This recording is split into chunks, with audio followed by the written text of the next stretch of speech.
Hello there. I'm your imaginary friend. I've got another story for you today.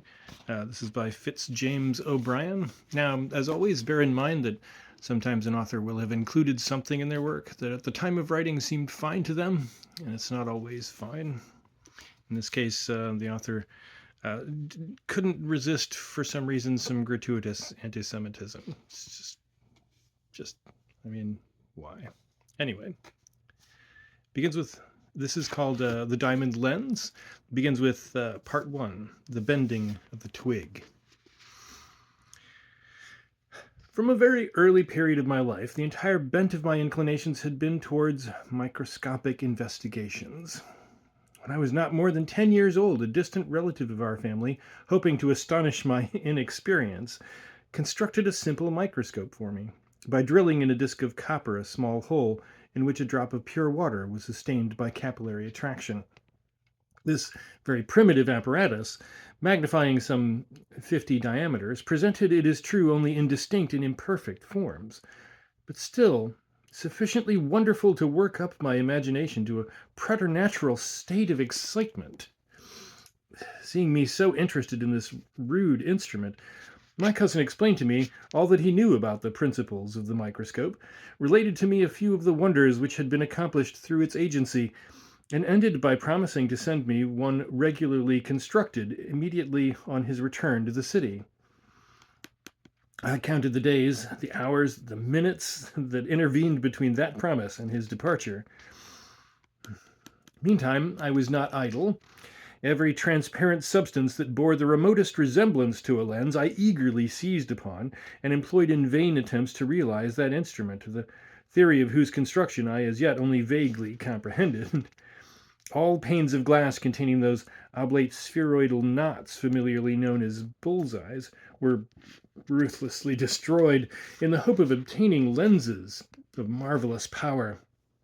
I even went so far as to extract the crystalline humor from the eyes of fishes and animals, and endeavored to press it into the microscopic service.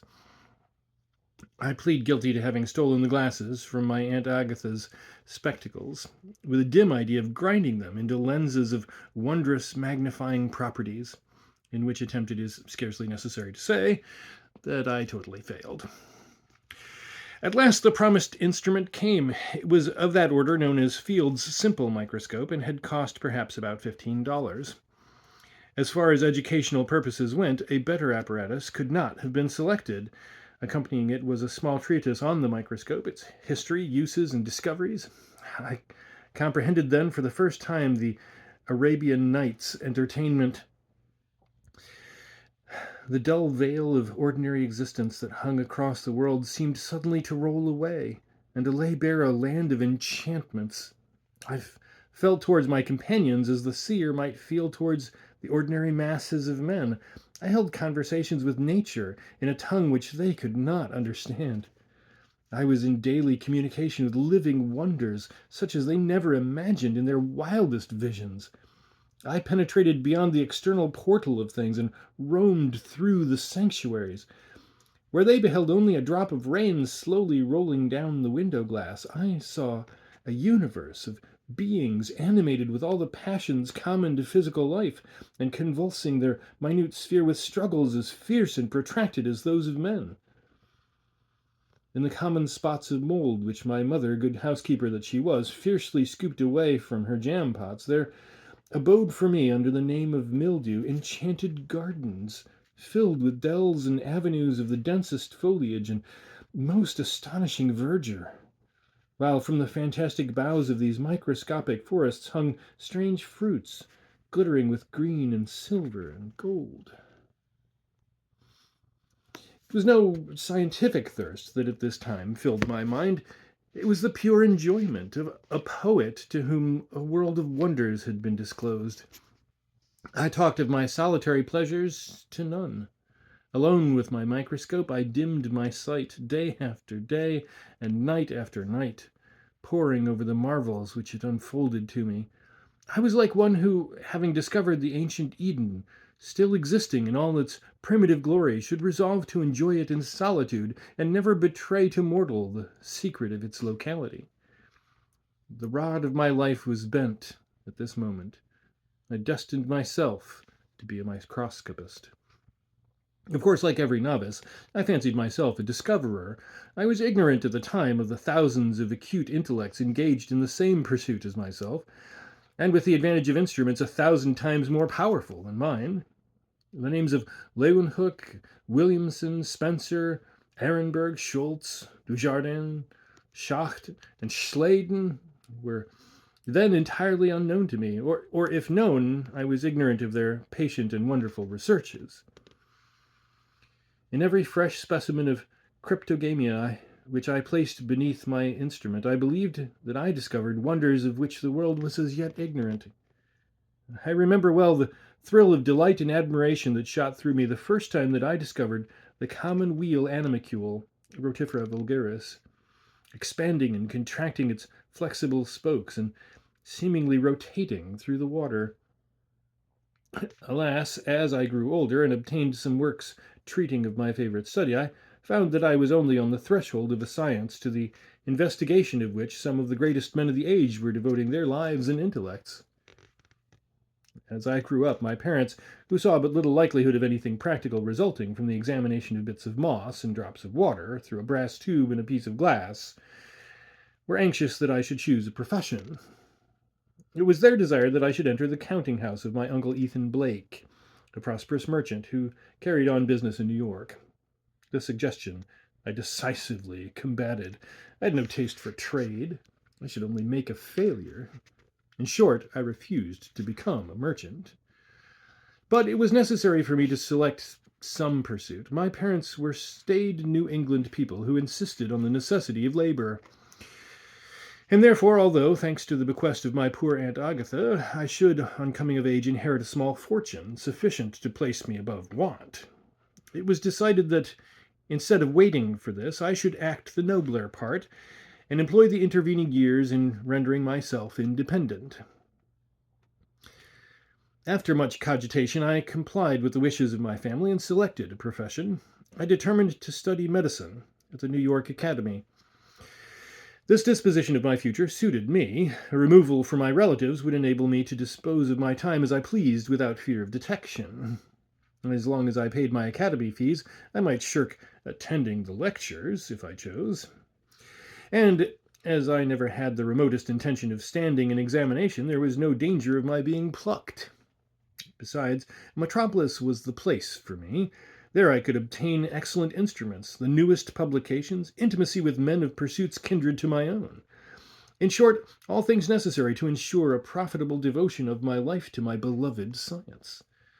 I had an abundance of money, few desires that were not bounded by my illuminating mirror on one side and my object glass on the other. What therefore was to prevent my becoming an illustrious investigator of the veiled worlds? It was with the most buoyant hope that I left my New England home and established myself in New York.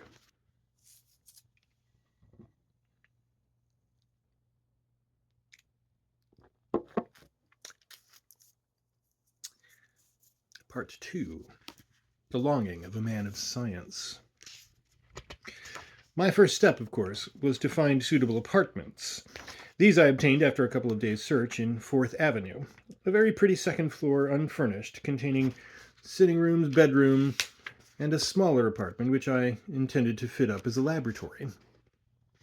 I furnished my lodgings simply but rather elegantly, and then devoted all my energies to the adornment of the temple of my worship.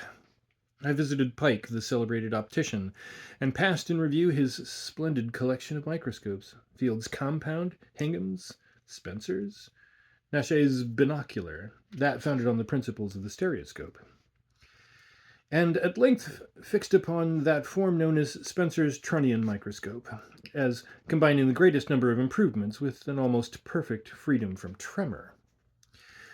Along with this, I purchased every possible accessory: draw tubes, micrometers, a camera lucida, lever stage, achromatic condensers, white cloud illuminators, prisms, parabolic condensers, polarizing apparatus, forceps, aquatic boxes, fishing tubes, with a host of other articles, all of which would have been useful in the hands of an experienced microscopist, but as I afterwards discovered, were not of the slightest present value to me. It takes years of practice to know how to use a complicated microscope. The optician looked suspiciously at me as I made these wholesale purchases. He evidently was uncertain whether to set me down as some scientific celebrity or a madman. I think he inclined to the latter belief. I suppose I was mad. Every great genius is mad upon the subject in which he is the greatest. The unsuccessful madman is disgraced and called a lunatic. Mad or not, I set myself to work with a zeal which few scientific students have ever equaled. I had everything to learn relative to the delicate study upon which I had embarked, a study involving the most earnest patience, the most rigid analytic powers, the steadiest hand, the most untiring eye, the most refined and subtle manipulation. For a long time my apparatus lay inactively on the shelves of my laboratory, which was now most amply furnished with every possible contrivance for facilitating my investigations. The fact was that I did not know how to use some of my scientific implements, never having been taught microscopics. And those whose use I understood theoretically were of little avail, until by practice I could attain the necessary delicacy of handling. Still, such was the fury of my ambition, such the untiring perseverance of my experiments, that, difficult of credit as it may be, in the course of 1 year I became theoretically and practically an accomplished microscopist. During this period of my labors, in which I submitted specimens of every substance that came under my observation to the action of my lenses, I became a discoverer, in a small way, it is true, for I was very young, but still a discoverer. It was I who destroyed Ehrenberg's theory that the volvox globator was an animal, and proved that his monads, with stomachs and eyes, were merely phases of the formation of a vegetable cell, and were, when they reached their mature state, incapable of the act of conjugation, or any true generative act, without which no organism rising to any stage of life higher than vegetable can be said to be complete. It was I who resolved the singular problem of rotation in the cells and hairs of plants into ciliary attraction, in spite of the assertions of Mr. Wenharn and others that my explanation was the result of an optical illusion. But notwithstanding these discoveries, laboriously and painfully made as they were, I felt horribly dissatisfied. At every step I found myself stopped by the imperfections of my instruments. Like all active microscopists, I gave my imagination full play. Indeed, it is a common complaint against many such that they supply the defects of their instruments with the creations of their brains. I imagined depths beyond depths in nature which the limited power of my lenses prohibited me from exploring.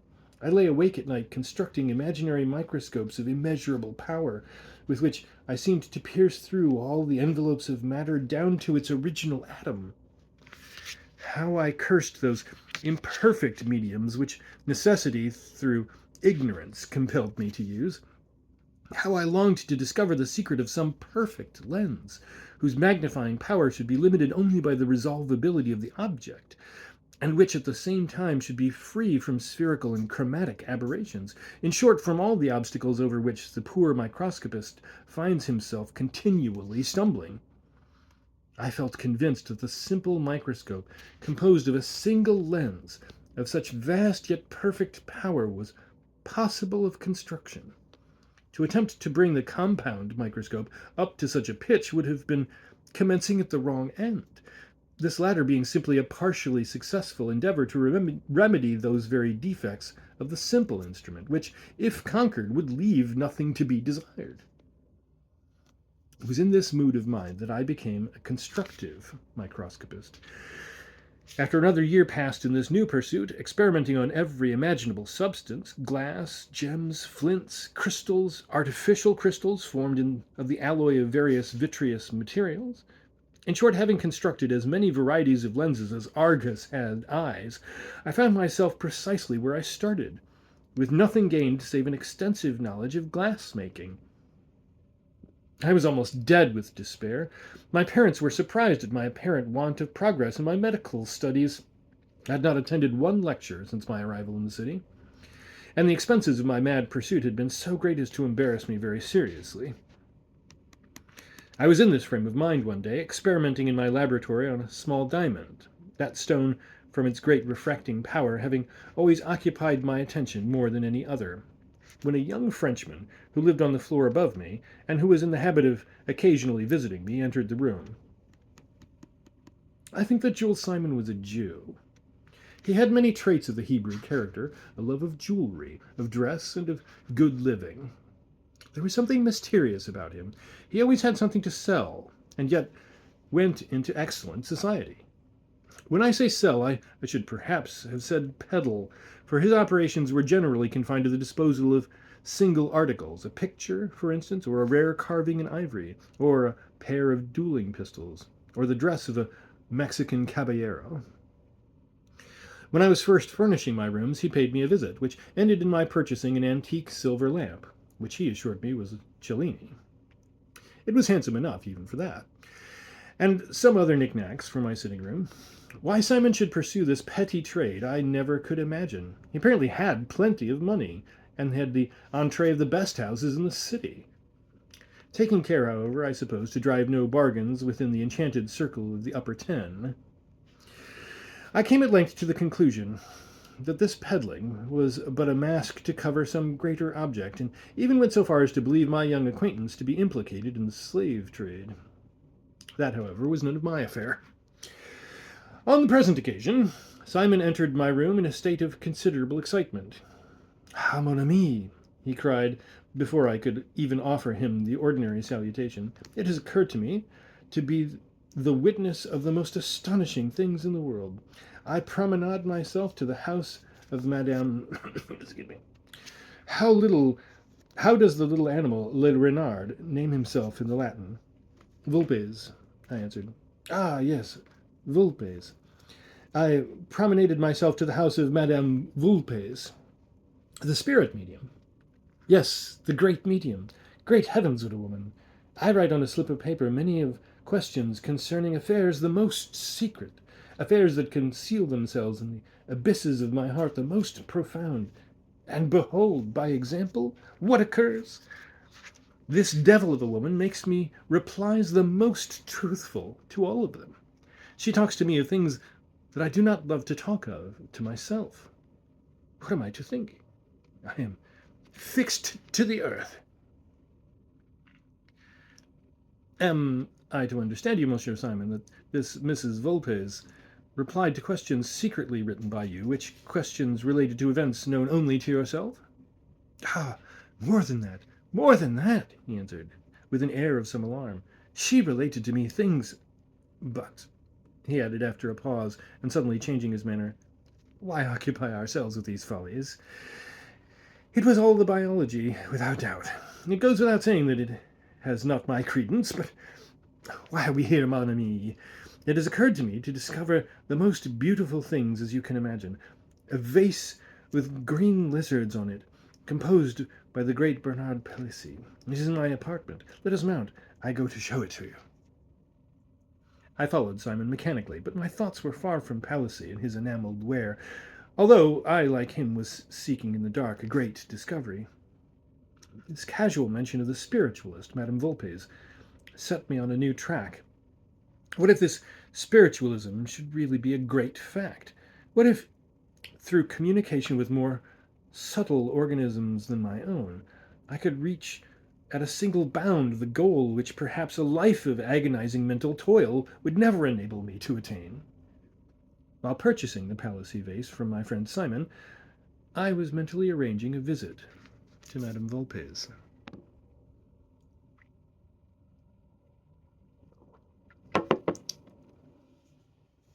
Part 3.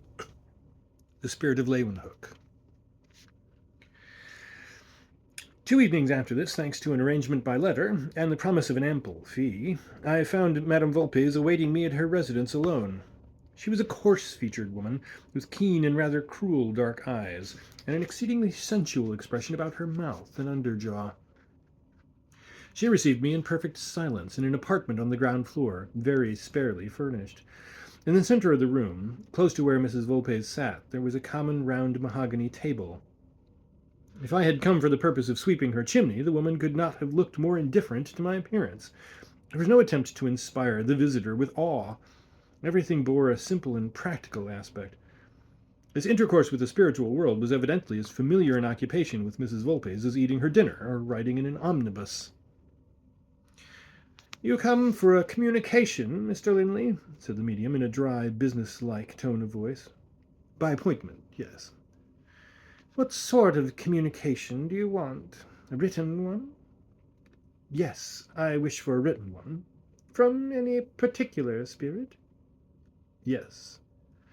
"Have you ever known this spirit on this earth?" "Never. He died long before I was born. I wish merely to obtain from him some information, which he ought to be able to give better than any other." "Will you seat yourself at the table, Mr. Linley," said the medium, "and place your hands upon it?" I obeyed. Mrs. Volpes being seated opposite to me, with her hands also on the table. We remained thus for about a minute and a half, when a violent succession of raps came on the table, on the back of my chair, on the floor immediately underneath my feet, and even on the window panes. Mrs. Volpes smiled composedly. "They are very strong tonight," she remarked. "You are fortunate." She then continued, "Will the spirits communicate with this gentleman?" Vigorous affirmative. "Will the particular spirit he desires to speak with communicate?"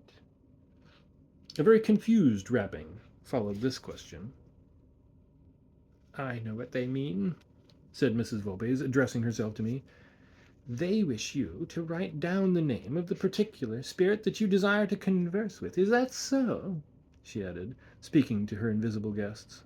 That it was so was evident from the numerous affirmatory responses. While this was going on, I tore a slip from my pocketbook and scribbled a name under the table. "Will this spirit communicate in writing with this gentleman?" asked the medium once more. After a moment's pause, her hand seemed to be seized with a violent tremor, shaking so forcibly that the table vibrated. She said that a spirit had seized her hand and would write. I handed her some sheets of paper that were on the table and a pencil. The latter she held loosely in her hand, which presently began to move over the paper with a singular and seemingly involuntary motion. After a few moments had elapsed, she handed me the paper, on which I found written in a large, uncultivated hand the words, "He is not here, but has been sent for." A pause of a minute or so ensued, during which Mrs. Volpes remained perfectly silent. But the raps continued at regular intervals.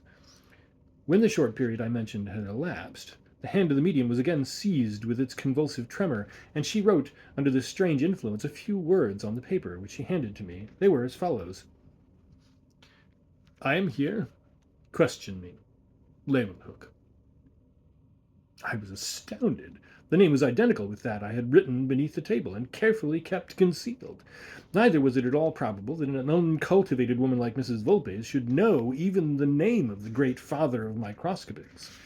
It may have been biology, but this theory was soon doomed to be destroyed. I wrote on my slip, still concealing it from Mrs. Volpes, a series of questions, which, to avoid tediousness, I shall place with the responses in the order in which they occurred. Can the microscope be brought to perfection? Yes. Am I destined to accomplish this great task? You are. I wish to know how to proceed to attain this end. For the love which you bear to science, help me. A diamond of 140 carats, submitted to electromagnetic currents for a long period, will experience a rearrangement of its atoms inter se, and from that stone you will form the universal lens. Will great discoveries result from the use of such a lens? So great that all that has gone before is as nothing. But the refractive power of the diamond is so immense that the image will be formed within the lens. How is that difficulty to be surmounted? Pierce the lens through its axis, and the difficulty is obviated. The image will be formed in the pierced space, which will itself serve as a tube to look through. Now I am called. Good night. I cannot at all describe the effect that these extraordinary communications had upon me. I felt completely bewildered. No biological theory could account for the discovery of the lens. The medium might, by means of biological rapport with my mind, have gone so far as to read my questions and reply to them coherently. But biology could not enable her to discover that magnetic currents would so alter the crystals of the diamond as to remedy its previous defects and admit of its being polished into a perfect lens. Some such theory may have passed through my head, it is true, but if so, I had forgotten it. In my excited condition of mind, there was no course left but to become a convert, and it was in a state of the most painful nervous exaltation that I left the medium's house that evening. She accompanied me to the door, hoping that I was satisfied. The raps followed us as we went through the hall, sounding on the balusters, the flooring, and even the lintels of the door. I hastily expressed my satisfaction and escaped hurriedly into the cool night air. I walked home with but one thought possessing me: how to obtain a diamond of the immense size required. My entire means, multiplied 100 times over, would have been inadequate to its purchase. Besides, such stones are rare and become historical. I could find such only in the regalia of Eastern or European monarchs.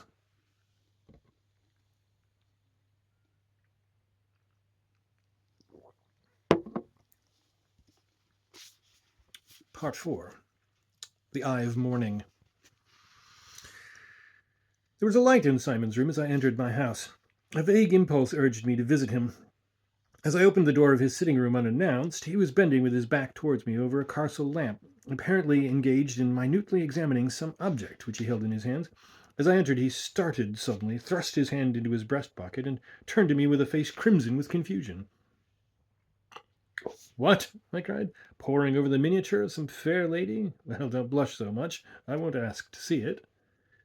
Simon laughed awkwardly enough, but made none of the negative protestations usual on such occasions. He asked me to take a seat. "Simon," said I, "I've just come from Madame Vulpe's." This time Simon turned as white as a sheet and seemed stupefied, as if a sudden electric shock had smitten him. He babbled some incoherent words and went hastily to a small closet where he usually kept his liquors. Although astonished at his emotion, I was too preoccupied with my own idea to pay much attention to anything else. "You say truly when you call Madame Vulpes a devil of a woman," I continued. "Simon, she told me wonderful things tonight, or rather was the means of telling me wonderful things. If I could only get a diamond that weighed 140 carats." Scarcely had the sigh with which I uttered this desire died upon my lips, when Simon, with the aspect of a wild beast, glared at me savagely, and rushing to the mantelpiece where some foreign weapons hung on the wall, caught up a Malay creese and brandished it furiously before him. "No!" he cried in French, into which he always broke when excited. "No! You shall not have it! You are perfidious! You have consulted with that demon and desire my treasure! But I shall die first! Me! I am brave! You cannot make me fear!" All this, uttered in a loud voice, trembling with excitement, astounded me. I saw at a glance that I had accidentally trodden upon the edges of Simon's secret, whatever it was. It was necessary to reassure him. "My dear Simon," I said, "I'm entirely at a loss to know what you mean. I went to Madame Vulpes to consult her on a scientific problem, to the solution of which I discovered that a diamond of the size I just mentioned was necessary. You were never alluded to during the evening, not, so far as I was concerned, even thought of. What can be the meaning of this outburst? If you happen to have a set of valuable diamonds in your possession, you need fear nothing from me. The diamond which I require you could not possess, or if you did possess it, you would not be living here." Something in my tone must have completely reassured him, for his expression immediately changed to a sort of constrained merriment, combined, however, with a certain suspicious attention to my movements. He laughed and said that I must bear with him, that he was at certain moments subject to a species of vertigo, which betrayed itself in incoherent speeches, and that the attacks passed off as rapidly as they came. He put his weapon aside while making this explanation, and endeavored with some success to assume a more cheerful air. All this did not impose on me in the least. I was too much accustomed to analytical labors to be baffled by so flimsy a veil. I determined to probe the mystery to the bottom. "Simon," I said, gaily, Let us forget all this over a bottle of Burgundy. I have a case of Lasseur's Clos Vougeot downstairs, fragrant with the odors and ruddy with the sunlight of the Côte d'Or. Let's have up a couple of bottles. What say you? With all my heart, answered Simon smilingly. I produced the wine and we seated ourselves to drink. It was a famous vintage, that of 1848, a year when war and wine throve together. And its pure but powerful juice seemed to impart renewed vitality to the system. By the time we had half finished the second bottle, Simon's head, which I knew was a weak one, had begun to yield, while I remained calm as ever, only that every draught seemed to send a flush of vigor through my limbs. Simon's utterance became more and more indistinct. He took to singing French chansons of a not very moral tendency. I rose suddenly from the table just at the conclusion of one of those incoherent verses, and fixing my eyes on him with a quiet smile, said, Simon, I've deceived you. I learned your secret this evening. You may as well be frank with me. Mrs. Volpes, or rather one of her spirits, told me all. He started with horror. His intoxication seemed for the moment to fade away, and he made a movement towards the weapon that he had a short time before laid down. I stopped him with my hand. Monsieur, he cried passionately, I'm ruined. What shall I do? You shall never have it. I swear by my mother. I don't want it, I said. Rest secure, but be frank with me. Tell me all about it. The drunkenness began to return. He protested with maudlin earnestness that I was entirely mistaken, that I was intoxicated, then asked me to swear eternal secrecy and promised to disclose the mystery to me. I pledged myself, of course, to all. With an uneasy look in his eyes and hands unsteady with drink and nervousness, he drew a small case from his breast and opened it. Heavens! How the mild lamplight was shivered into 1,000 prismatic arrows as it fell upon a vast rose diamond that glittered in the case. I was no judge of diamonds, but I saw at a glance that this was a gem of rare size and purity. I looked at Simon with wonder, and must I confess it, with envy? How could he have obtained this treasure? In reply to my questions, I could just gather from his drunken statements, of which I fancy half the incoherence was affected, that he had been superintending a gang of slaves engaged in diamond washing in Brazil, that he had seen one of them secrete a diamond, but instead of informing his employers, had quietly watched the Negro until he saw him bury his treasure, that he had dug it up and fled with it, but that as yet he was afraid to attempt to dispose of it publicly, so valuable a gem being almost certain to attract too much attention to its owner's antecedents. And he had not been able to discover any of those obscure channels by which such matters are conveyed away safely. He added that, in accordance with the Oriental practice, he had named his diamond with the fanciful title of the Eye of Morning. While Simon was relating this to me, I regarded the great diamond attentively. Never had I beheld anything so beautiful. All the glories of light ever imagined or described seemed to pulsate in its crystalline chambers. Its weight, as I learned from Simon, was exactly 140 carats. It was an amazing coincidence. The hand of destiny seemed in it. On the very evening when the spirit of Leeuwenhoek communicates to me the great secret of the microscope, the priceless means which he directs me to employ start up within my easy reach, I determined with the most perfect deliberation to possess myself of Simon's diamond. I sat opposite to him while he nodded over his glass and calmly revolved the whole affair. I did not for an instant contemplate so foolish an act as a common theft, which would of course be discovered, or at least necessitate flight and concealment, all of which must interfere with my scientific plans. There was but one step to be taken: to kill Simon. After all, what was the life of a little peddling Jew in comparison with the interests of science? Human beings are taken every day from the condemned prisons to be experimented on by surgeons. This man, Simon, was by his own confession a criminal, a robber, and I believed on my soul a murderer. He deserved death quite as much as any felon condemned by the laws. Why should I not, like government, contrive that his punishment should contribute to the progress of human knowledge? The means for accomplishing everything I desired lay within my reach. There stood upon the mantelpiece a bottle half full of French laudanum. Simon was so occupied with his diamond, which I had just restored to him, that it was an affair of no difficulty to drug his glass. In a quarter of an hour he was in a profound sleep. I now opened his waistcoat, took the diamond from the inner pocket in which he had placed it, and removed him to the bed, on which I laid him so that his feet hung down over the edge. I had possessed myself of the Malay crease, which I held in my right hand, while with the other I discovered as accurately as I could by pulsation the exact locality of his heart. It was essential that all the aspects of his death should lead to the surmise of self-murder. I calculated the exact angle at which it was probable that the weapon, if levelled by Simon's own hand, would enter his breast, and with one powerful blow I thrust it up to the hilt in the very spot which I desired to penetrate. A convulsive thrill ran through Simon's limbs. I heard a smothered sound issue from his throat, precisely like the bursting of a large air bubble sent up by a diver when it reaches the surface of the water. He turned half round on his side, and, as if to assist my plans more effectually, his right hand, moved by some mere spasmodic impulse, clasped the handle of the crease, which it remained holding with extraordinary muscular tenacity. Beyond this there was no apparent struggle. The laudanum, I presume, paralyzed the usual nervous action. He must have died instantly. There was yet something to be done. To make it certain that all suspicion of the act should be diverted from any inhabitant of the house to Simon himself, it was necessary that the door should be found in the morning locked on the inside. How to do this, and afterwards escape myself? Not by the window. That was a physical impossibility. Besides, I was determined that the windows also should be found bolted. The solution was simple enough.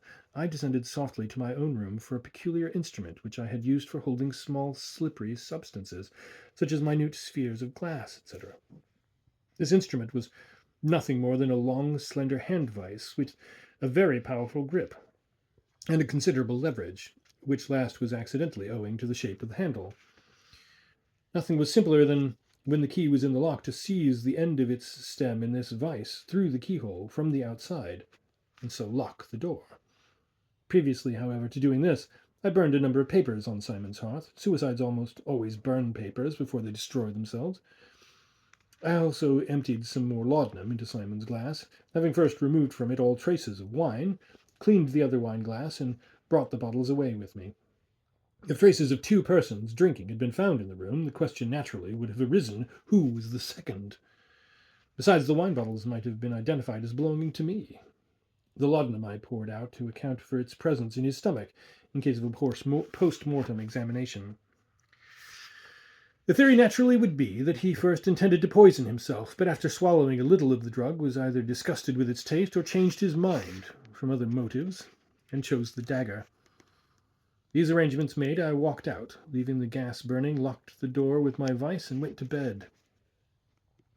Simon's death was not discovered until nearly 3 in the afternoon. The servant, astonished at seeing the gas burning, the light streaming on the dark landing from under the door, peeped through the keyhole and saw Simon on the bed. She gave the alarm. The door was burst open, and the neighborhood was in a fever of excitement. Every one in the house was arrested, myself included.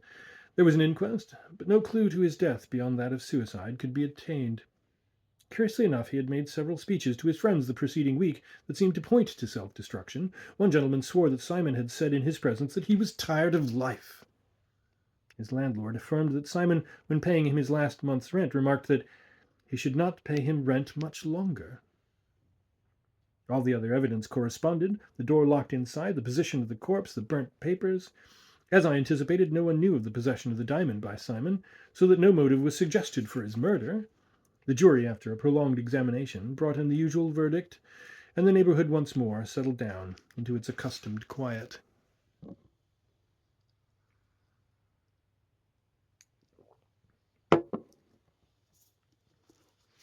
Part 5. Enamula. The 3 months succeeding Simon's catastrophe, I devoted night and day to my diamond lens. I had constructed a vast galvanic battery composed of nearly 2,000 pairs of plates, a higher power I dared not use, lest the diamond should be calcined. By means of this enormous engine, I was enabled to send a powerful current of electricity continually through my great diamond, which seemed to me gained in luster every day. At the expiration of a month, I commenced the grinding and polishing of the lens, a work of intense toil and exquisite delicacy. The great density of the stone and the care required to be taken with the curvature of the surfaces of the lens rendered the labor the severest and most harassing that I had yet undergone. At last the eventful moment came. The lens was completed. I stood trembling on the threshold of new worlds. I had the realization of Alexander's famous wish before me. The lens lay on the table, ready to be placed upon its platform. My hand fairly shook as I enveloped a drop of water with a thin coating of oil of turpentine preparatory to its examination, a process necessary in order to prevent the rapid evaporation of the water. I now placed the drop on a thin slip of glass under the lens, and throwing upon it, by the combined aid of a prism and a mirror, a powerful stream of light, I approached my eye to the minute hole drilled through the axis of the lens. For an instant I saw nothing save what seemed to be an illumined chaos, a vast luminous abyss, a pure white light, cloudless and serene, and seemingly limitless as space itself was my first impression. Gently and with the greatest care, I depressed the lens a few hairs' breadths. The wondrous illumination still continued, but as the lens approached the object, a scene of indescribable beauty was unfolded to my view. I seemed to gaze upon a vast space, the limits of which extended far beyond my vision. An atmosphere of magical luminescence permeated the entire field of view. I was amazed to see no trace of animalculous life. Not a living thing apparently inhabited that dazzling expanse. I comprehended instantly that by the wondrous power of my lens I had penetrated beyond the grosser particles of aqueous matter, beyond the realms of infusoria and protozoa, down to the original gaseous globule, into whose luminous interior I was gazing as into almost boundless dome, filled with a supernatural radiance. It was, however, no brilliant void into which I was looking. On every side I beheld beautiful inorganic forms of unknown texture and colored with the most enchanting hues. These forms presented the appearance of what might be called, for want of a more specific definition, foliated clouds of the highest rarity. That is, they undulated and broke into vegetable formations and were tinged with splendors compared with which the gilding of our autumn woodlands is as dross compared with gold. Far away into the illimitable distance stretched long avenues of these gaseous forests, dimly transparent and painted with prismatic hues of unimaginable brilliancy.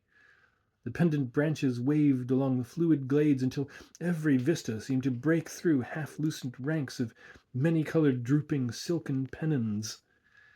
What seemed to be either fruits or flowers, pied with 1,000 hues, lustrous and ever-varying, bubbled from tile crowns of this fairy foliage.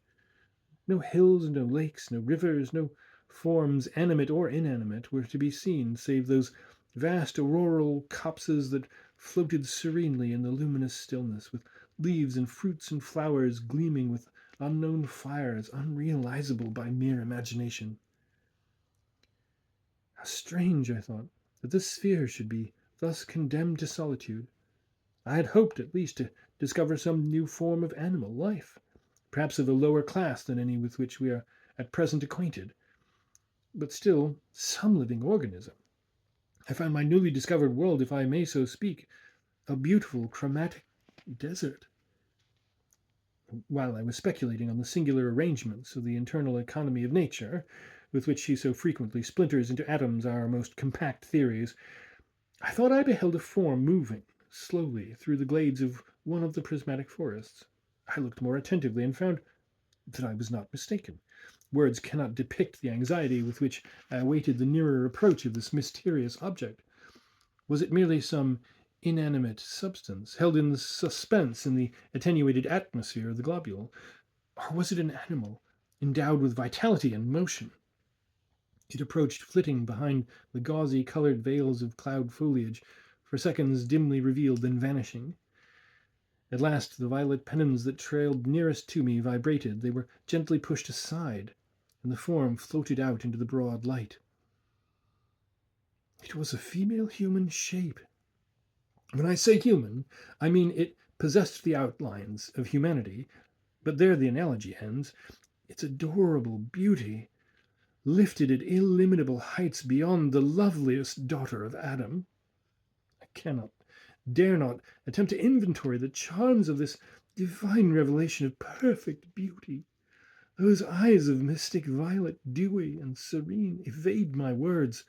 Her long, lustrous hair following her glorious head in a golden wake, like the track sown in heaven by a falling star, seems to quench my most burning phrases with its splendors. If all the bees of Hybla nestled upon my lips, they would still sing but hoarsely the wondrous harmonies of outline that enclosed her form. She swept out from between the rainbow curtains of the cloud trees into the broad sea of light that lay beyond. Her emotions were those of some graceful naiad, cleaving by a mere effort of her will the clear, unruffled waters that filled the chambers of the sea. She floated forth with the serene grace of a frail bubble, ascending through the still atmosphere of a June day. The perfect roundness of her limbs formed suave and enchanting curves.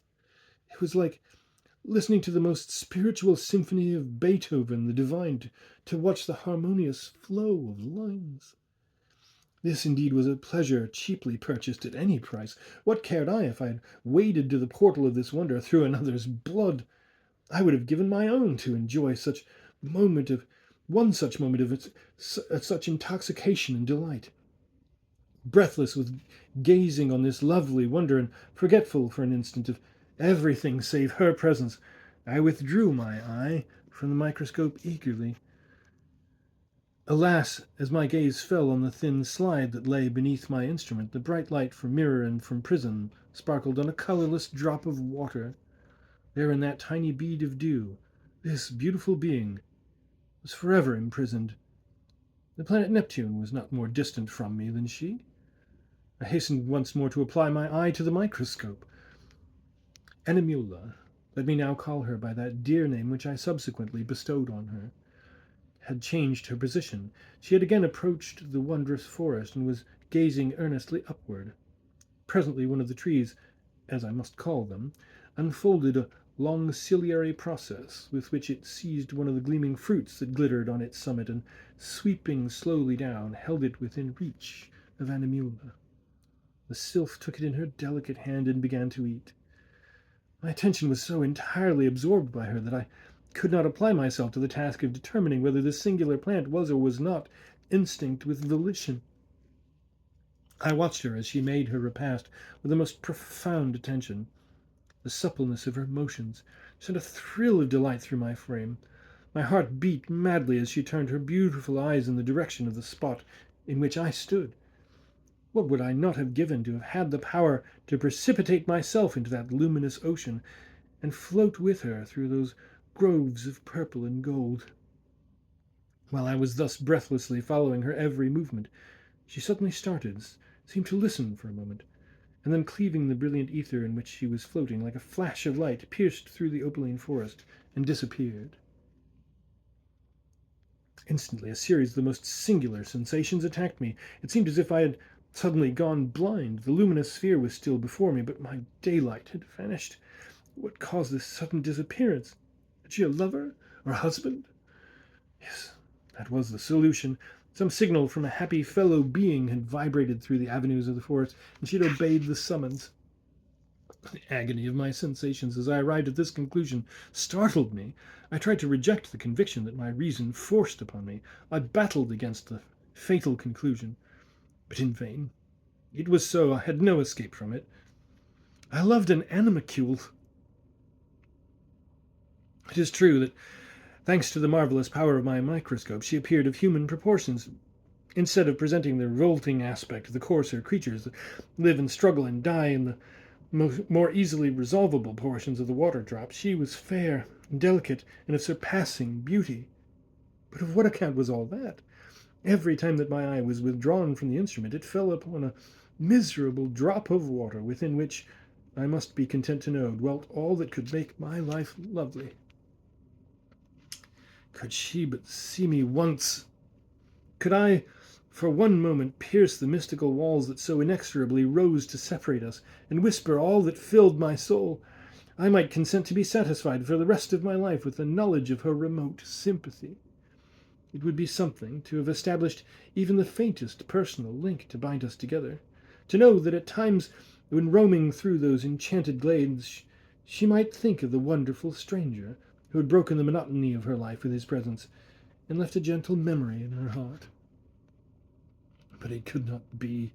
No invention of which human intellect was capable could break down the barriers that nature had erected. I might feast my soul upon her wondrous beauty, yet she must always remain ignorant of the adoring eyes that day and night gazed upon her, and even when closed beheld her in dreams. With a bitter cry of anguish I fled from the room, and flinging myself on the bed, sobbed myself to sleep like a child.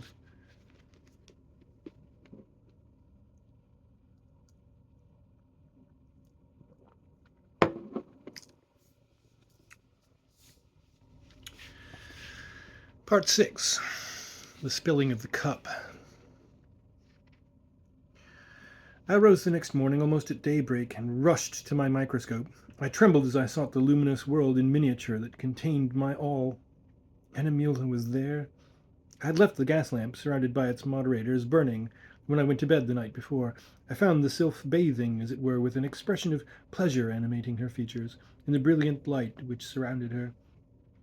She tossed her lustrous golden hair over her shoulders with innocent coquetry. She lay at full length in the transparent medium in which she supported herself with ease, and gambolled with the enchanting grace that the nymph Salmacis might have exhibited when she sought to conquer the modest Hermaphroditus. I tried an experiment to satisfy myself if her powers of reflection were developed. I lessened the lamplight considerably. By the dim light that remained I could see an expression of pain flit across her face. She looked upward suddenly, and her brows contracted. I flooded the stage of the microscope again with a full stream of light, and her whole expression changed. She sprang forward like some substance deprived of all weight. Her eyes sparkled and her lips moved.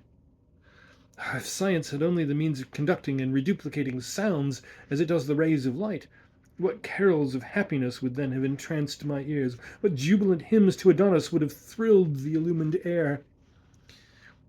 I now comprehended how it was that the Count de Gabalis peopled his mystic world with sylphs, beautiful beings whose breath of life was lambent fire, and who sported forever in regions of purest ether and purest light. The Rosicrucian had anticipated the wonder that I had practically realized. How long this worship of my strange divinity went on thus, I scarcely know. I lost all note of time. All day, from early dawn and far into the night, I was to be found peering through that wonderful lens. I saw no one, went nowhere, and scarce allowed myself sufficient time for my meals. My whole life was absorbed in contemplation as rapt as that of any of the Romish saints. Every hour that I gazed upon the divine form strengthened my passion, a passion that was always overshadowed by the maddening conviction that, although I could gaze on her at will, she never, never could behold me. At length I grew so pale and emaciated from want of rest and continual brooding over my insane love and its cruel conditions, that I determined to make some effort to wean myself from it. Come, I said, this is at best but a fantasy. Your imagination has bestowed on Animula charms which in reality she does not possess. Seclusion from female society has produced this morbid condition of mind. Compare her with the beautiful women of your own world, and this false enchantment will vanish. I looked over the newspapers by chance. There I beheld the advertisement of a celebrated danseuse who appeared nightly at Niblo's. The Signorina Caradolce had the reputation of being the most beautiful as well as the most graceful woman in the world. I instantly dressed and went to the theatre. The curtain drew up. The usual semicircle of fairies in white muslin were standing on the right toe around the enamelled flower bank of green canvas on which the belated prince was sleeping. Suddenly, a flute is heard. The fairies start. The trees open. The fairies all stand on the left toe, and the queen enters. It was the signorina. She bounded forward amid thunders of applause, and, lighting on one foot, remained poised in air. Heavens!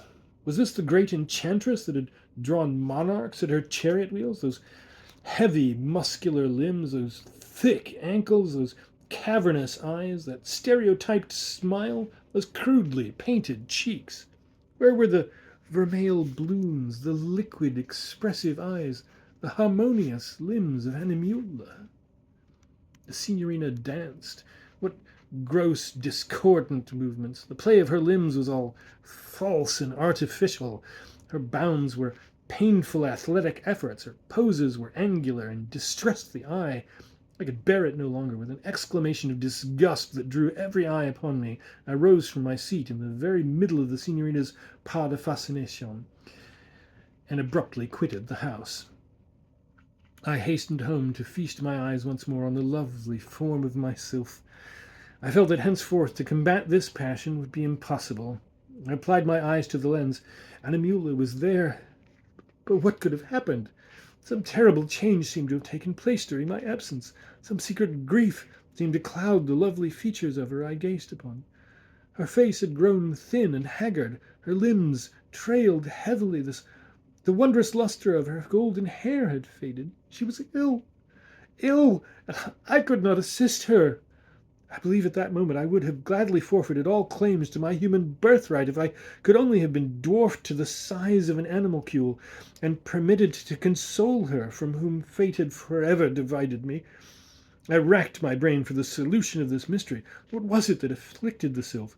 She seemed to suffer intense pain. Her features contracted. She even writhed as if with some internal agony. The wondrous forests appeared also to have lost half their beauty. Their hues were dim and in some places faded away altogether. I watched Animula for hours with a breaking heart, and she seemed absolutely to wither away under my very eye.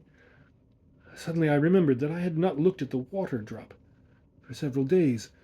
In fact, I hated to see it, for it reminded me of the natural barrier between Animula and myself. I hurriedly looked down on the stage of the microscope. The slide was still there, but great heavens, the water drop had vanished. The awful truth burst upon me. It had evaporated, until it had become so minute as to be invisible to the naked eye. I had been gazing on its last atom, the one that contained Animula. She was dying. I rushed again to the front of the lens and looked through. Alas, the last agony had seized her. The rainbow-hued forest had all melted away, and Animula lay struggling feebly in what seemed to be a spot of dim light. The sight was horrible. The limbs, once so round and lovely, shriveling up into nothings. The eyes, those eyes that shone like heaven, being quenched into black dust. The lustrous golden hair now lank and discolored. The last throe came. I beheld that final struggle of the blackening form, and I fainted. When I awoke out of a trance of many hours, I found myself lying amid the wreck of my instrument, myself as shattered in mind and body as it. I crawled feebly to my bed, from which I did not rise for months. They say now that I am mad, but they are mistaken. I am poor, for I have neither the heart nor the will to work. All my money is spent, and I live on charity. Young men's associations that love a joke invite me to lecture on optics before them, for which they pay me, and laugh at me while I lecture. Linley, the mad microscopist, is the name I go by. I suppose that I talk incoherently while I lecture. Who could talk sense when his brain is haunted by such ghastly memories? While ever and anon among the shapes of death I behold the radiant form of my lost Animula.